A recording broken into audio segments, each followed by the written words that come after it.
আসসালামু আলাইকুম। আজকে আমরা আলোচনা করব হাইপারটেনশন অর্থাৎ হাই ব্লাড প্রেশার এবং এক্ষেত্রে হোমিওপ্যাথিক মাদার টিংচার রাওয়ালফিয়া সারপেন্টিনা কার্যকারিতা। তো চলুন শুরু করি। তো এই হাইপারটেনশনটা আসলে কি? হাইপারটেনশন হলো দীর্ঘমেয়াদী উচ্চ রক্তচাপ যা ধীরে ধীরে রক্তনালী ও গুরুত্বপূর্ণ অঙ্গকে ক্ষতিগ্রস্ত করতে পারে। এটি প্রায়শই লক্ষণহীন থাকে, তাই এটিকে বলা হয় সাইলেন্ট কিলার। স্লাইডে আমরা 5টি গুরুত্বপূর্ণ দিক দেখব। একে হচ্ছে পারসিস্টেন্টলি এলিভেটেড ব্লাড প্রেশার অর্থাৎ ক্রমাগত উচ্চ রক্তচাপ। Continuous stress on blood vessel অর্থাৎ রক্তনালীর উপর স্থায়ী চাপ সৃষ্টি করে। অফেন সাইলেন্ট কিলার কেন? যেহেতু এটা অনেক সময় লক্ষণহীন থাকে, অফেন সিমটমলেস, তাই এটা হচ্ছে 4 নম্বরে দেখি যে can damage heart, brain and kidneys over time অর্থাৎ এই সময়ের সাথে সাথে এটি কিন্তু আমাদের হার্ট, কিডনি এবং মস্তিষ্কেরও ক্ষতি করতে পারে। 5 নম্বর হচ্ছে major risk factor for cardiovascular disease অর্থাৎ এটা কার্ডিওভাস্কুলার রোগের জন্য কিন্তু এটা প্রধান ঝুঁকিপূর্ণ একটি লক্ষণ আর কি। এখন দেখি যে এই হাই বিপি হলে শরীরে কি হয়। তো যখন রক্তচাপ দীর্ঘ সময় ধরে উচ্চ থাকে অর্থাৎ বেশি থাকে, তখন শরীরের বিভিন্ন অঙ্গ বিশেষ করে হার্ট, মস্তিষ্ক ও কিডনির উপর কিন্তু চাপ বৃদ্ধি পায়। স্লাইডে আমরা 5টা লক্ষণ 5টা মূল প্রভাব দেখব।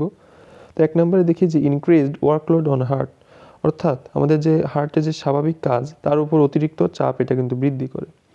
2 নম্বর হচ্ছে রিস্ক অফ স্ট্রোক অর্থাৎ স্ট্রোকের ঝুঁকি কিন্তু বাড়িয়ে তোলে যদি দীর্ঘদিন কোনো মানুষের হাই ব্লাড প্রেশার থাকে। 3 নম্বর হচ্ছে কিডনিরও ধীরে ধীরে ক্ষতি সৃষ্টি করে অর্থাৎ প্রোগ্রেসিভ কিডনি ড্যামেজ এটা হচ্ছে দীর্ঘদিন এই হাই ব্লাড প্রেশার থাকলে তার কিডনিও কিন্তু আস্তে আস্তে ক্ষতির সম্মুখীন হয়। 4 নম্বর হচ্ছে ভিশন প্রবলেম অর্থাৎ আমাদের চোখের সমস্যা, দীর্ঘদিন হাই প্রেশার থাকলে তার চোখের সমস্যাও হতে পারে। 5 নম্বর সবচেয়ে ক্রুশিয়াল সেটা হচ্ছে লং টার্ম কার্ডিওভাস্কুলার কমপ্লিকেশন অর্থাৎ দীর্ঘমেয়াদী কার্ডিওভাস্কুলার জটিলতাও কিন্তু এটা তৈরি করতে পারে।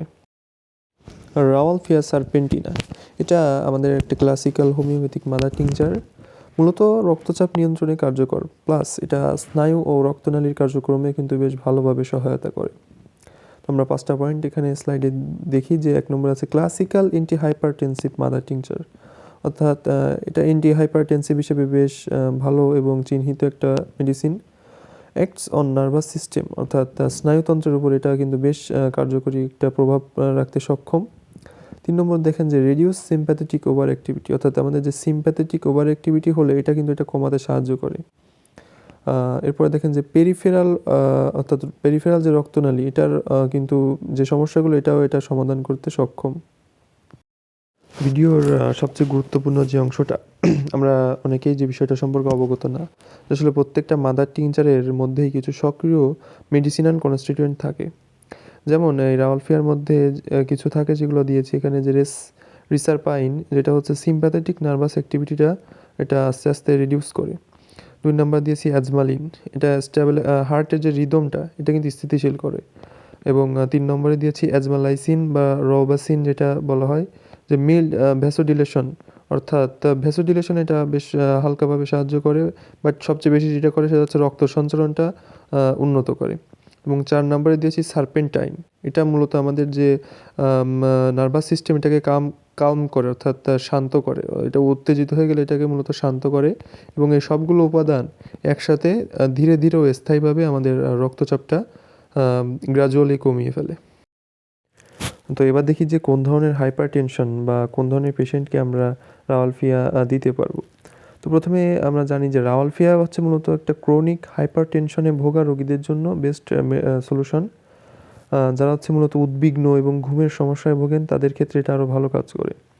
তো 1 নম্বর পয়েন্টে আমরা দেখি যে chronic and long standing hypertension অর্থাৎ দীর্ঘমেয়াদ ধরে অর্থাৎ দীর্ঘদিন ধরে যেসব রোগীরা হাইপারটেনশনে ভোগেন।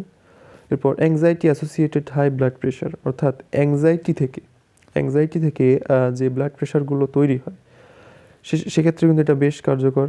এরপরে ইনসোমনিয়া উইথ প্যালপিটেশন অর্থাৎ এই প্যালপিটেশনের সাথে যাদের ঘুমের সমস্যা থাকে তাদের ক্ষেত্রে আমরা দিতে পারি। এছাড়া স্ট্রেস রিলেটেড ব্লাড প্রেশার অর্থাৎ বিভিন্ন ধরনের চিন্তা টেনশনের ফলে যে ব্লাড প্রেশারে ভোগেন সেক্ষেত্রেও আমরা কিন্তু এই মেডিসিনটা ইউজ করতে পারি। আর একটা বিষয় যে এই রোগীরা যদি একটু প্রকৃতির কাছে বা প্রাকৃতিক পরিবেশের কাছে যায় সেক্ষেত্রে কিন্তু তাদের জন্য ভালো হবে। প্লাস হচ্ছে খেলাধুলা করা, একটু বাইরে ঘোরাফেরা করা, মানে বাতাসে হাঁটাহাঁটি করা, এগুলো তাদের জন্য তাদের এই রোগের জন্য উত্তম একটা কাজ। তো সর্বোপরি যেটা বলবো সেটা হচ্ছে সেলফ মেডিকেশন, অর্থাৎ নিজে ওষুধ কিনে খাওয়া, এগুলো থেকে বিরত থাকতে হবে এবং ব্লাড প্রেশারটা নিয়মিত মনিটর করতে হবে এবং একজন চিকিৎসকের পরামর্শে অবশ্যই থাকতে হবে। চিকিৎসকের পরামর্শ ব্যতীত যে কোনো ধরনের মেডিসিন নিজে গ্রহণ করা যাবে না। ভিডিওটি ভালো লাগলে লাইক, শেয়ার, সাবস্ক্রাইব করবেন। যে কোনো রোগের চিকিৎসা ও পরামর্শের জন্য স্ক্রিনে দেওয়া নাম্বারে যোগাযোগ করতে পারেন। ধন্যবাদ।